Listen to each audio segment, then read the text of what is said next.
Welcome to Module 2, Unit Testing.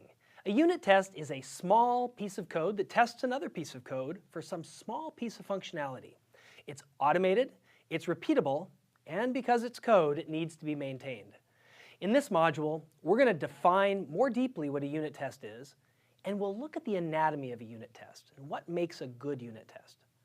We're then going to jump into some advanced unit test topics, things like stubs, mocks, fakes, shims, and one of my favorites, dependency injection, which sounds complicated, but ends up being important when we're architecting good, testable applications.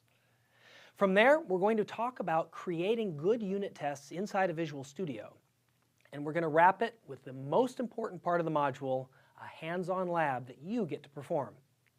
Now, people often ask, why should I unit test? I've come out of organizations that haven't unit tested, and I've been on dev teams, and we delivered software and never unit tested.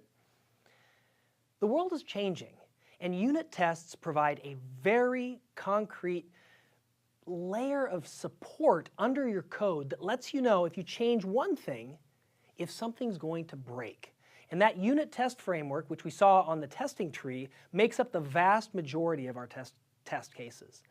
In fact, I was talking with a hiring manager, a dev hiring manager at Microsoft, and I asked, what's the most important thing for a developer to know? What technologies do they need to know?